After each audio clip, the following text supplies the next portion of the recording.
बचपन 55 और 95 हर उम्र के लिए यकसा मुफीद मफाद आम्मा का आलम बरदार। जरूर सब्सक्राइब करें, लाइक करें, शेयर करें और बेल आइकन प्रेस करना न भूलें। Rabbani the scholar YouTube channel.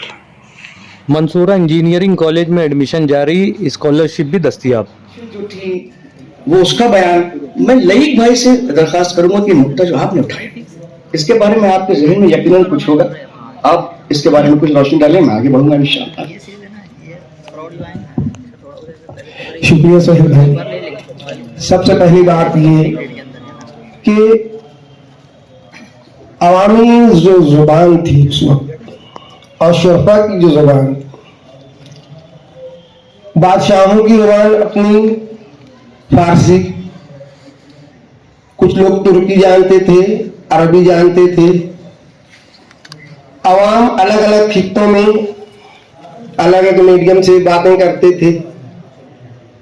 पूरे हिंदुस्तान को एक साथ सबसे पहले जो चीज जोड़ती है वो लोगों का की बोलचाल है, लोगों का एक दूसरे से इजहार ख्याल है, बादशाह और रियायत का आपस में रब्त है, इसी बोलचाल से जो आगे बढ़ता है। अमीर खुसरो साहब ने अपनी इब्तिदाई जिंदगी से अपने आखिरी वक्त तक, जब वो हजरत महबूब सुबहानी की खिदमत में गए और वहां पर बादशाह के इलाही दौर में जब पहुंचे और बहुत सारी जिम्मेदारियां थी, तो ये पहलू उनका कम हो गया। लेकिन मसनवियों के अंदर आप जब पढ़ेंगे, आपकी साबिका जिंदगी के पूरे नुकूश इशारे आपको मिलेंगे। वो पढ़ने के बाद, उसके अंदर तहकीक करने के बाद, खुद हजरत वहीद मिर्जा ने, जो इन पर इन्होंने पीएचडी की और सबसे बड़ा काम किया इब्तिदा में, उन्होंने कहा है कि मसनवी के ऊपर हिंदुस्तानियत के जो असरात हैं उसको तलाश करने के लिए अलग से तहकीक की जरूरत है। हजरत ने बिल्कुल कहा कि हम वहां तक पहुंच नहीं पाते। तो मैं ये वापस आता हूं कि जो बोलचाल है, जो लोगों के सामने रब्त जब्त है, हिंदुस्तान के अलग अलग इलाकों में कहीं बिरज भाषा बोली जाती है, कहीं पर खड़ी बोली, कहीं पर हरियाणी, और अपने अपने कहीं अवधी, अपने अपने इलाके की अपनी अपनी जुबान थी, अपने अपनी बोली ठोली थी कहना चाहिए। उस वक्त तो तश्कील मुकम्मल हुई नहीं थी। संस्कृत जो है वो चंद खानदानों में, चंद लोगों में महदूद होकर रह गई थी। अशराफिया तबका उसको आवाम तक पहुंचाने में देना चाहता था। हजरत अमीर खुसरो ने उस वक्त अपने कलाम से, अपने शायराना बसीरत से, लोगों की बोलचाल से अमली तौर पे काम किया। इसकी एक मिसाल बहुत मशहूर है, हम उसको फरामोश कर जाते हैं तहजीबी पसमंजर में। चंद औरतें हैं, उन्होंने चंद अल्फाज आपको दिए और कहा कि इसको जोड़ कर दिए तो आप कुछ नहीं बना, कुछ नया पेश कीजिए। हजरत अमीर खुसरो खुद फारसी जुबान कहते हैं कि मैं हिंदुस्तानी जुबान में, उस वक्त की मकामी जुबानों में ऐसे अशआर कहता था जैसे लोग चलते हुए कह देते हैं, जैसे पानी बह जाता है एक जगह से दूसरी जगह। उन्होंने फट से जो है तो एक शेर बनाया और पेश कर दिया। सिर्फ इतना नहीं किया, उस वक्त जो ऊंची बोली थी, जो आम की बोली थी, उसके दरमियान पुल का काम करने के लिए आपने कई काम किए। सिर्फ एक काम, उसमें भी लोगों ने विवाद पैदा कर दिया, उसमें भी जो लोगों ने तनाजा पैदा कर दिया। खालिके बारी आपने लिखी, ये बच्चों के लिए लिखी गई थी कि आम बोली में आप जिन अल्फाज का इस्तेमाल करते हैं और फारसी के अंदर जो अशराफिया तबके की बोली है उसमें उन अल्फाज को कैसे बरता जाता है, आप किस तरह इस्तेमाल करेंगे, उसके लिए बच्चों को समझाने के लिए ये किताब लिखी गई, नए माशरे की तश्कील के लिए। इसी तरह मैं कहता हूं मौसीकी, आज मौसीकी की महफिल है। उस वक्त जो मौसीकी का लेवल था, शुमाली हिंदुस्तान में संस्कृत के अल्फाज जो इस्तेमाल होते होते होते होते लोगों के फहमो समझ से बाला हो गए थे और कहा गया था कि सिर्फ आवाजें हैं, ये अल्फाज और बोल नहीं है। हजरत अमीर खुसरो ने अवामी सतह से जो है अल्फाज उठाए, पूर्वी अल्फाज उठाए, खड़ी बोली के अल्फाज उठाए, हरियाणवी के अल्फाज उठाए, उसको तश्कील देके मौसीकी में आज भी जो अंतरे बोले जाते हैं बहुत सारे, उन्होंने उसकी तश्कील की और मानूस अल्फाज उसको पेश किया। अवाम की सतह के अल्फाज मौसीकी में जो है तो उन्होंने बयान किए। वो रागनियां जो साउथ में हो या पुरानी हो, अपने मखसूस ढब की वजह से आम लोगों के फहम से बालातर हो चुकी थी, उसको अवामी हिंदुस्तानी लहजे में आपने ढाला। जो मौसीकी वाले अहले फन हैं वो अच्छी तरह जानते हैं कि पुराने नामों को उन्होंने तर्क किया और अवामी नामों के जरिए जो तो रागनियां उन्होंने पेश की, और तमाम तरह के फूलों को जो साबका अलग अलग हिस्से थे वो तमाम फूलों को यकजा करके एक हिंदुस्तानी गुलदस्ता तरतीब दिया, और तब से ही वो बोल हिंदुस्तानी बोल जो है मौसीकी में आए। वो रागनियां जो मतरूक हो रही थी उनको अवामी सतह पर पेश किया। ये आपका बहुत बड़ा कारनामा है हिंदुस्तानी सतह पर एक तहजीब को, मौसीकी को एक, क्योंकि वहां पर नवाबों का दौर था, बादशाहों का दौर था। हर बादशाह नवाब के जमाने में जो है दरबार में जो है वो मौसीकी को अहमियत दी जाती थी, मौसीकारों को अहमियत दी जाती थी, लेकिन अवामी सतह से उसकी कोई पजीराई नहीं होती थी। या मौसीकी की बहुत सारी बातों में बड़ी पेचीदगियां थी, उनको हिंदुस्तानी सतह पर आपने जो है पेश किया है। आप कहेंगे कि ये सभी की बात है, कहां से आया? मैं आपको इत्तेजाम बताने के हजरत ने बताया कि 7 साल की उम्र में वालिद का साया सर से उड़ गया। ये बादशाह के पास से उठकर पटियाली में आ गए, जो उनके वालिद मोहतरम को जागीर मिली थी। वहां से अपने नाना इमादुल मुल्क के पास गए। वो बहुत बड़े नवाब थे, बड़े दस्तरखान सजते थे। पूरे हिंदुस्तान के अलग अलग इलाकों से माहिरीन फन आपके यहाँ पर कयाम करते थे। तो इनके नाना खुद अमीर खुसरो बयान करते हैं अपनी मसनवी के अंदर कि वो मेरे दोस्त थे और उन्होंने मेरी तरबियत के लिए जो लोग भी आते थे उनके पास जो फन होते थे तो अपनी तहजीब के जरिए जो है मुंतकिल किया जाता था। अलग अलग इलाकों की जुबान, अलग अलग इलाकों के फन जो है वो हम तक मुंतकिल किया जाता था। बचपन में उन्होंने जो है सिर्फ फारसी नहीं पढ़ी, सिर्फ अरबी नहीं पढ़ी, वो भी पढ़ी, लेकिन उसके साथ दीगर जुबानें, दीगर फनून उन्होंने हिंदुस्तानी सतह पर उसको अखज़ किया। फिर जब बाद में ये बादशाहों के दरबार में रहे, वहां पर इनके लिए खास बात ये भी थी कि उन्होंने आवाम से उसको जोड़ा, बादशाहों के दरबारों को। अब ये एक बात आई, खुद अलाउद्दीन खिलजी के जमाने का आखिरी वक्त का मौका है कि तारीख लिखना है और बादशाह के नुक्ते नजर से तारीख लिखना है।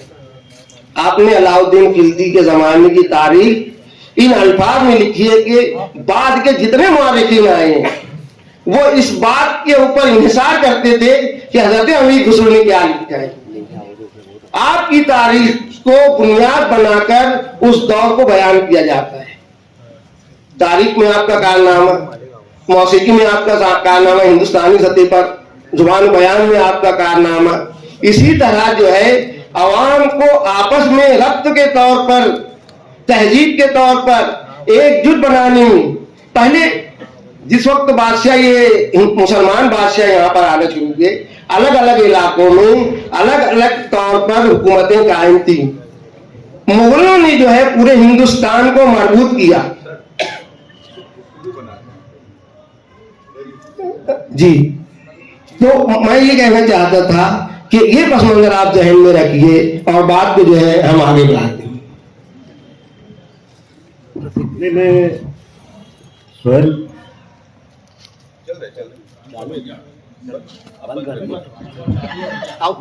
भाई से लेकिन मैं ये जानना चाहता हूँ कि 700 साल पहले एक शख्स पैदा हुआ, उसकी पैदा हुआ, इंतकाल हुआ 700 साल पहले, उस शख्स की मौजूदगी हमको मालूम है। आज उसकी क्या जरूरत है? मौसीकी अपने इत्माम तक पहुंच चुकी है या जो होना चाहिए? गालिब है, इकबाल है, चकबस्त है, जितने लोग शोरा हैं, शायरी एक से एक मौजूद है। अमीर खुसरो को हम यानी कि क्यों याद करें 700 साल के बाद? बहुत अच्छा सवाल। और पेचीदा भी है। और इसमें सबसे बड़ा सहारा जो मुझे इस बात के जवाब के लिए मिलता है वो गालिब से मिलता है। आप देखिए खुसरो से गालिब का जमाना कितना दूर है, और गालिब कहते हैं कि गालिब मेरे कलाम में क्यों कर मजा ना हो, क्यों कर मजा ना हो, पीता हूं धोके खुसरवे शीरी सुखन के पांव। ये वो गालिब मुदम्मिर गालिब, वो गालिब जो अगर फतेह कलाम ना समझा जाए तो एक तरह का ऐसा तफाखुर रखने वाला जो अपने आगे किसी को गिनता विनता नहीं। वो खुसरो की बारगाह में इतना झुकता है कि वो कहता है कि शीरी सुखन खुसरो के पैर धोके पीना जो मेरी शान है, और इसकी वजह से मेरे कलाम में शीरीन पैदा होती। तो कम से कम ये तो तय होता है कि गालिब के जमाने तक तो खुसरो इस तरह से है। खुसरो अब गालिब के जमाने से यहां तक कितने नुआंसेस हैं, मौसीकी, शायरी, ये कम से कम दो तो तसव्वुफ, आज भी सलासिल जिंदा है, आज भी सूफी हजरात मौजूद हैं, आज भी मौसीकी का शोर बरपा है, आज भी जो है शायरी की जा रही है। तो खुसरो के असरात जो 700-750 साल का अरसा बताया हमने, आज तक ऐसे ही जिंदा और पाइंदा क्यों है। आप देखिए कि निजामी गंजवी आज़रबाईजान में बैठ करके एक खमसा लिखते हैं, मखज़नुल असरार, 5 जबरदस्त मसनवियों का मजमुआ, और ये पूरी जिंदगी में लिखा निजामी गंजवी ने 5 हमसे 5 मसनवियां तवील। चूंकि 5 मसनवियां थी और उस मसनवियों को लिखने के लिए, मसनवी का शेर कहने के लिए 3 बहरों का रिवाज था। अब बहरों का जिक्र क्यों किया जाए, बहर जो है वो दरअसल आपका लहजा है, आपका आहंग है, आप कितनी सांस भरते हैं और क्या बात कहते हैं और किस लहजे में कहते हैं, ये आहंग होता है जिसका तायुन बहर से होता है। 3 बहरें थी और 5 मसनवियां। निजामी गंजवी की तबीयत ऐसी थी कि साहब देखिए मैंने 3 मसनवियां तो 3 राइज बहरों में लिख दी। अब मुझे एक बात कहने के लिए जो मेरे पास मजमून है उसको एक नए आहंग की जरूरत है। उन्होंने 2 नई बहरें यानी कि 2 नया आहंग, 2 नया लहजा टेक्निकली डेवलप किया, बहुत बड़ी बात है, और 5 मसनवियों का एक खमसा तैयार किया। निजामी गंजवी के बाद कितने शायर आए फारसी में कहने वाले, किसी की हिम्मत नहीं हुई कि खमसा कहता, मसनवियां कहते रहे, कसायद कहते रहे, तवील कसीदे, तवील मसनवियां, किसी की हिम्मत नहीं हुई कि 5 खमसे, क्योंकि वो उस लहजे को संभालना, जो 2 नए लहजे आ गए थे उसको कैसे संभाला जाएगा। खुसरो ने अपने आखिरी दौर में एक मसनवी लिखी, नू सिपहर। नू सिपहर 9 आसमान, 9 अबवाब हैं उसके अंदर, और 9 अबवाब को हर नए लहजे में लिखा खुसरो ने। हर नया लहजा एक नई बहर का तकाजा करता था। निजामी गंजवी की बनाई हुई 5 बहरें तो मौजूद थी जो दोस्त ने इजाद की थी खुद, ये तो 4 और। खुसरो के पास ऐसा क्या था, कैसी जेन्युइनिटी थी, क्या क्रिएटिविटी थी, कैसी खल्लाकी थी, और कैसा मजमून था उनके जहन में कि वो नए 4 लहजों का तकाजा करता था, उन लहजों का जो उन 700-750 साल से लेकर आज तक राइज है। 4 नए लहजे, 4 नए आहंग, 4 नई बहरों की इजाद करके नू सिपहर इसलिए लिखा खुसरो ने। तो हमारे पास खुसरो की दैन व दया जो आहंग और लहजा और कहने का तरीका है वो आज तक हम उससे फारिग नहीं हो सकते, उससे आगे नहीं जा सकते। आज जितनी शायरी हो रही है हमारे यहाँ फी जमाना आज तक,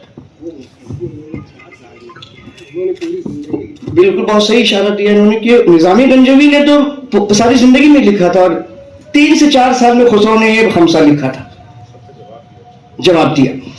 तो बहरहाल जो आप कह रहे हैं कि आज हमारे पास खुसरो क्या है, हमारे पास आज तक खुसरो के लहजे की वो दैन व दया है, वो बरकत है कि उससे हम फारिग नहीं हो सके, नया कोई लहजा हम डेवलप नहीं कर सके। अरबी की 17-18 बहूर हैं, यानी कि 17-18 आहंग और लहजे हैं। हिंदुस्तानी शायर हमारे जो कहने की जो फोनेटिक्स हैं वो अरबी की वो लहजे तो बराबरी नहीं कर सकते, इसलिए हम 7 से 8 बहुत बहरे हो गए, उसके अंदर हम घूम फिर लेते हैं और अपनी बात कहते हैं। ये तो पूरा का पूरा वो चला आ रहा है बहता हुआ समंदर, और ये खुसरो की देन दया है।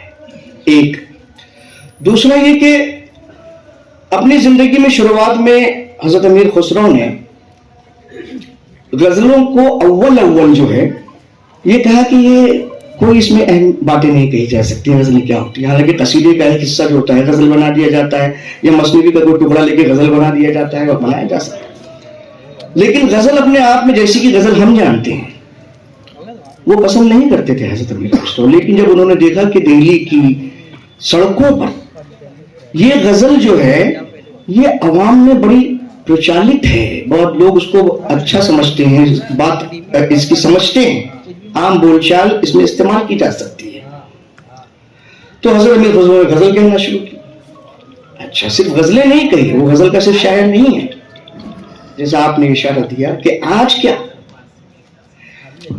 वो गजल के जितने एक्सप्रेशन वहां इस्तेमाल किए थे हजरत अमीर खुसरो, आप यकीन मानिए हमारे वहां जदीद की तहजीब, तरक्की पसंदी की तहरीक और न जाने कितनी तहरीकें आई गई। मुझे बता दीजिए कि जो लहजा है, आहंग है और जो जिद्दत तबाह है, क्या अभी तक हम खुसरो से फारिग हो पाए? नहीं हो पाए। क्या आज हमारे पास कोई मरसिया, अनीस ने कहा, दबीर ने कहा, अरे ताजमहल खड़ा कर दिया मरसी की दुनिया में, लेकिन क्या गोरी सोवे सेज पे मुख पे डाले केस का जवाब आ सका हमारे पास? हम आज भी उसकी तरफ देखते हैं जब मरसिया गोरी करते हैं, हैरत अंगेज है। तो मैं समझता हूँ 2 मिसालें जो मौसीकी की और शायरी की हैं, और जो दीगर जो फनून है जो रागदारी के, वो काफी टेक्निकल सही, लेकिन आज भी हम वही उन्हीं रागनियों के बीच में घूम रहे हैं, उन्हीं अल्फाज पे चल रहे हैं। वो अल्फाज जो खुसरो ने नए राग इजाद करने के लिए जो वज़ किए थे, खुद इजाद किए थे, वो आज हम उन्हीं के सहारे चल रहे हैं। मौसीकी की दुनिया में जो आज हमारा भारतीय शास्त्रीय संगीत है, उस शास्त्रीय संगीत में इतनी बड़ी देन हजरत अमीर खुसरो की है, इतना बड़ा हिस्सा है। वो आज कुछ लोग ऐसे हैं जो ऐसी बदतहजीबी कर गुजरे हैं। मैं 1920-25 के दरमियान एक साहब थे भातखंडे, उनका जिक्र जरूर करूंगा, जिनकी बिशारत के निसाब आज शास्त्रीय संगीत में पढ़ाए जाते हैं, और जिन्होंने अपने निसाब में हजरत अमीर खुसरो को संगीत शत्रु के नाम से याद किया। आप समझ सकते हैं तासुब की कोई इंतहा हो सकती? संगीत शत्रु, ये वो संगीत शत्रु है इनके कि जिनके कलाम को, जिनकी रागनियों को, जिनके रागों को, जिनके चलन को आज भी मुस्लिम और नॉन मुस्लिम घराने जो हैं मौसीकी के, वो गाते हैं और दौलत और शोहरत कमाते हैं और अपने नाम को बुलंद करते हैं। हुज़ूर अंसारी ने कहा था, बड़ी आंखों को देखो तो अपनी भी आंखें बड़ी होती हैं, आज तक इनकी आंखें खुसरो को देख के बड़ी हो रही हैं। क्या बात है, बहुत खूब। Mansoora engineering college computer, civil और मैकेनिकल इंजीनियरिंग में दाखिले जारी। अक़लियती स्कॉलरशिप की सहूलत के साथ 55 और 95 हर उम्र के लिए यकसा मुफीद, मफाद आम्मा का आलम बरदार। जरूर सब्सक्राइब करें, लाइक करें, शेयर करें और बेल आइकन प्रेस करना न भूलें। Rabbani the scholar YouTube channel. Rabbani the scholar YouTube channel इल्मी, अदबी, दीनी, मिल्ली, समाजी, सकाफती, तहजीबी, फलाही, तिब्बी, फन्नी, माशी, तिजारती, माशरती, इंतजामी, इनकलाबी, तहरीकी, तहकीकी, तकनीकी, तफ्तीशी, तामीरी, तालीमी व मालूमाती यूट्यूब चैनल जरूर सब्सक्राइब करें, लाइक करें, शेयर करें और बेल आइकॉन प्रेस करें। Rabbani the scholar YouTube channel.